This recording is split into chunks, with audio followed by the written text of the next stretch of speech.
Hey everybody, this is Matthew and welcome back to Nerd News. Today, on this episode, we've got another Diamond Select statue to take a look at. This has been one of the more recent series that Diamond has been doing, and that's an entire collection devoted to Bruce Lee. And this series has spanned a lot of different types of merchandise from Diamond. That has included deforms, that has included some mini-mates, I believe. We've gotten action figures, and what we're looking at today, as you know, which is a statue. And the piece we have in front of us today is a PVC gallery diorama statue of Bruce Lee from the Elements series. And in this review, we're taking a look at the Bruce Lee Air statue. Now this is the fourth and I believe final statue in this Elements series. And so far we have gotten Earth, we have gotten Water, and we have gotten Fire. So today we wrap this up with Air. This is our grand Air finale. I've already looked at a few of these pieces on the channel before, so if you want to check them out, please feel free to. But you don't need to know anything about those other statues to jump into this one and enjoy this piece here, so no worries if you haven't seen them before. If it's your first time to this collection, I think it's pretty self-explanatory, but just to give you some background on what these are, they are essentially Bruce Lee taken out of different films, different moments from his life and career in Hollywood, and basically combining them with an element, like we already mentioned, of Earth, Water, Air, and Fire, to add some context and also add some depth into the philosophies of Jeet Kune Do and Bruce Lee into a really cool collectible. Each one has been very unique, very distinctive, and all have had a lot of ups and a few downs here and there too. So I'm hoping today we're going to finish on all highs, but we'll see once we get this guy out of the packaging. And speaking of, I want to talk about that real quickly because this is just like any other Diamond Select package you've seen for a PVC product. That is a whole lot of windows. So this big window right here on the front, as well as one on this side, one on the other side, to let you see a whole 360 image, essentially, of the statue. And when I say that, I also mean the top side too, because all Diamond Select PVC statues have their classic sunroof on top. The back of the packaging has a Bruce Lee quote, which you can see, and that Bruce Lee quote says, "The doubters said man cannot fly, the doers said maybe but we'll try, and finally soared in the morning glow while non-believers watched from below." I really like that they're doing quotes and not really doing a bio, because like you can't really do a bio like they've done in other Diamond Select statues. How do you encompass Bruce Lee into like a single paragraph? You really can't that easily. So going with the quote I think is the classiest way to do this, and really also emphasizes the fact that these pieces are meant to be about Bruce's philosophies more so than just being a kind of a glamour vanity statue. But beyond that, we get an image of how the statue is going to look like outside the box, and most importantly, we have credits to who made this piece today. And this was designed by Nelson X Asensio and sculpted by Rocco Tardamella. But that's enough about the packaging. It's time for us now to go ahead and get this Bruce Lee piece out of the box and take a better look at it from all angles. Alright, and here is our Diamond Select Bruce Lee Air statue. And here is our Bruce currently flying in the air mid-kick.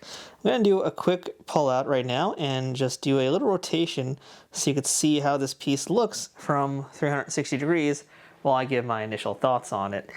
And you know, for the most part, the Bruce Lee pieces have all been very strong. Usually my main gripes have actually been with one of the most important parts of it, which is the likeness. And we'll get to that in a few moments, but as far as like first look, I'm very pleased with the way this piece has turned out. The kick looks really good, the body looks really nice, body language looks very good too, the outfit is on point, and this elemental effect is pretty neat too. It's an interesting one that we're going to get into a little more detail with, obviously.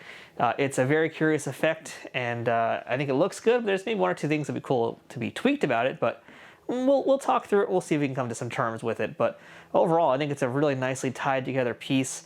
Very striking, no pun intended, or maybe pun intended, I don't know, but overall, yeah, it's pretty darn cool. So let's go ahead now, and since you guys have seen this rotate, let's start now by talking about what I think is the most important part of any statue, well, really more so in the case of statues based on actual people, a very, very important critical part of the piece, and that's the likeness. And my question I pose to you, the audience, is, does this look like Bruce Lee?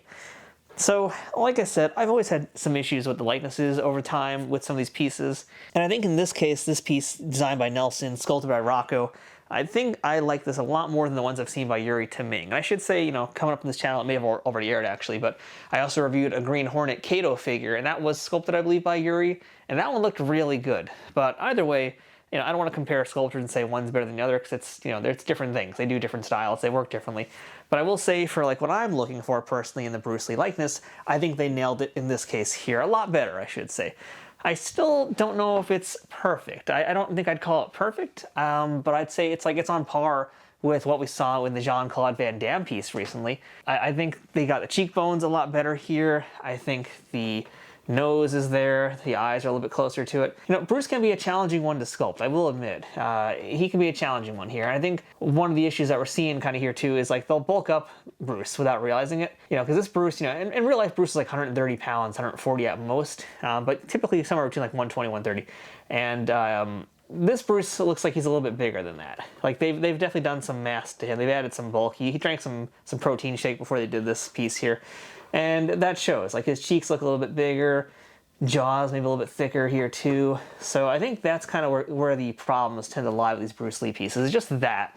And making him look bigger than he actually is. And I don't know what's up with that. I feel like that might be a mandate above our heads and above the sculptors' heads. But whoever's doing it, you know, they should just aim to be more accurate with how Bruce looks. There's nothing wrong with how he looked at all. So overall, though, I think this is much better. I like the hair a lot too. From the sides, I think it looks a lot stronger too. But overall, I mean, this is probably one of the ones I like a lot more than the previous pieces I've looked at. It still might not be the perfect Bruce Lee piece, but it's definitely above the previous ones. So let's pull out a little bit now. Let's talk about this pose also. I really like this pose. And that's one thing I've never had any complaints about with the other statues, or at least I can't remember any, but you guys can correct me with that.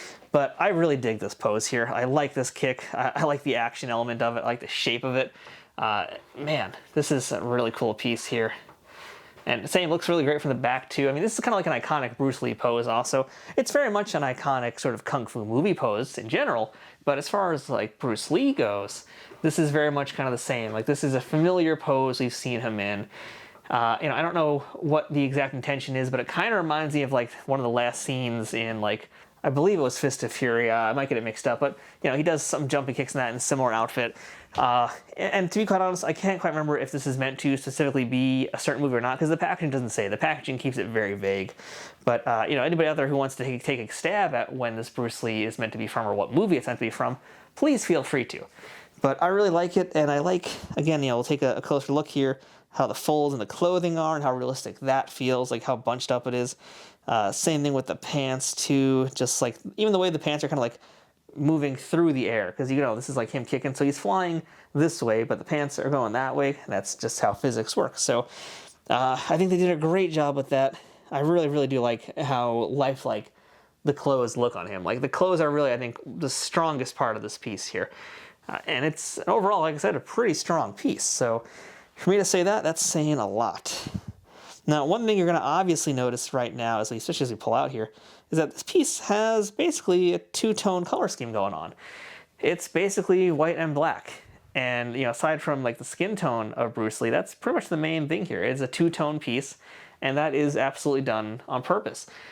This is meant to be, again, a piece about balance. And a lot of these statues have been about balancing elements, I feel like, but this one in particular feels a lot more about the balance. And this is really a yin-yang style design piece here. So we have these white elements, these black elements, and they kind of come together to make a perfect harmony of a statue.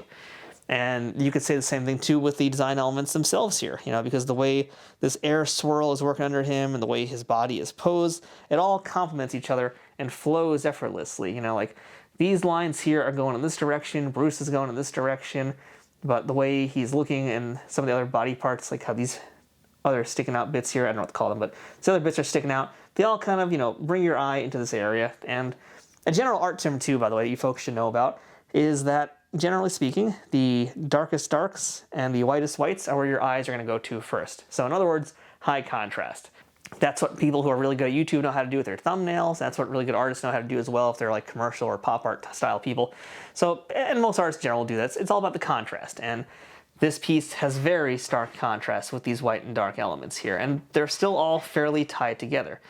And I say that they're tied together too because, you know, we take a look at this belt over here, and, you know, that's like a really nice little sneaky element here to tie it together, because the way the belt is flowing is so similar to the way these plumes of smoke are flowing and the way they're built and constructed.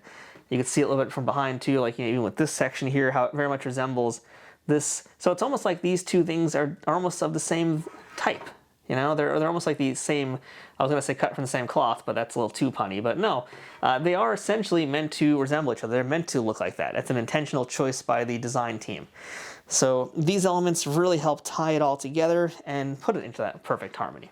Now, the one thing that is a little weird about this Bruce Lee piece, though, is the base. And I always like the bases, but this is a weird one, because keep in mind, this is air, after all, right? Air, and how are they going to represent air in this kind of format? Well, they're going to use this white color on this translucent plastic. And that's where it's a little bit weird, I guess. Now, not too long ago on this channel, I reviewed an Avatar: The Last Airbender piece. And Aang is an airbender initially, although he is, of course, the Avatar, so he can master all the elements. But, you know, as far as like the elements of air went, they didn't use this kind of color. It was a little bit different, depending on which statue you looked at. It wasn't this milky color. And I think that's what kind of bugs me a little bit, is the fact that it just looks like Bruce Lee is just working at a dairy farm, maybe? I don't know. Like, you know, everything's cool starting up here. It's all photorealistic. And then we get down to here, and it's just so milky and cloudy. And I don't know how I feel about it. But I'm also looking at it, and I'm just like, how else could they have done it? And I don't really know. So I think ultimately this was the right answer. And, you know, if I look at it more, I don't completely hate it either. You know, it kind of reminds me similarly of how, like, the Aang statue, especially the bronze Aang, had like these elements of Chinese art with jade and like metal work and things like that. And I feel like this look as well, same thing, has some roots in Chinese art and sculpture. But the fact is, it does look very creamy. You can't deny it's a creamy looking statue. And, you know, if we're talking about contrast, it is a stark stylistic contrast from this very highly photorealistic version of Bruce Lee here. But again, I don't really know how they could have done it differently. I mean, if they made it clear, it would have just been clear, and there would have been nothing there. If they made it blue, it's water, and they've already done a water statue anyway. So this is a tough one to contend with. Personally, I think it might just be also how it looks against my backdrop that I have here, and it looks a little not so great there. But I feel like, you know, maybe if you have a glass case or if you have it behind a black wall or something like that, it would look a lot nicer. In fact, I'm actually positive behind a black wall it would look way better than it currently is. But, you know, on its own, as far as just like a neutral look, I don't really like it. That part I'm not a fan of, but overall, otherwise, I mean, I'm definitely a fan of this piece. So final thoughts on this awesome looking Bruce Lee here. It's very good. It's a really good piece. If you guys are collecting the other Bruce Lee statues, obviously this is a must-have. But if you've been maybe on the fence about some of them, you know, looking back at what I've reviewed and how they've all looked so far, this is a really good one. I actually do think this is a really nice one. Like, I really like the one that had the Game of Death outfit, which I believe was the fire one. The water one was pretty nice also. But I think, you know, in spite of the airflow, I'm really, really in love with the way the fabric looks in this guy. I like the photorealism of the Bruce Lee itself. And the contrast, too, with this kind of like cartoony almost elements of the air, that does work. It just takes a little bit getting used to. I will also say that the likeness, I feel like, is pretty good here. Again, we're not talking like one-to-one here. We're still not quite there, but we're closer. I think we're definitely a lot closer this time around, and it looks pretty good. So, you know, for my money, it's a really good piece. If you only had to buy one, would this be the one to get? That, again, will I feel like be subjective. It will depend on what outfit you want more, because I think a lot of folks might just want to have that Game of Death yellow jumpsuit. But for me, you know, I like this a lot. I like this look. It kind of reminds me of a lot of his Bruce Lee's more political things he did in the movies, which, if you don't realize, there are a ton of political things in Bruce Lee's films. Maybe we'll talk about that on a different day on this channel. But it reminds me a lot about more of the core of who Bruce Lee was, and not just the martial art philosophy, but really the impact that Bruce Lee had on China itself, on their industry, on his people. You know, he had a big effect on them beyond just making really cool, flashy movies about kicking people in the head. So for me, this statue does a lot, and it hits a lot of the points I want a Bruce Lee piece to hit. So I think you're going to like this one too, and I definitely give it a recommend. So if you want to pick up this Bruce Lee Air statue, go ahead and check out my Amazon affiliate links in the description below. If you click on that link and make any purchase, whether it's this Bruce Lee statue or something else, it helps out this YouTube channel at no extra cost to you. Now, at this point, Diamond's done a ton of Bruce Lee things, but they haven't covered everything yet, so let me know in the comments if there's a certain Bruce Lee movie or something that you want to see in toy form, statue form, or even mini-made form. I'd love to hear it and pass on your feedback to the Diamond Select folks. But with all that said, that's our look at the Bruce Lee Air PVC statue from Diamond Select as part of their Gallery Diorama series. I'm Matthew, this has been Nerd News Today. Thanks for watching, appreciate you checking this out, and we'll see you guys next time with more statue reviews and everything else we do here on this channel.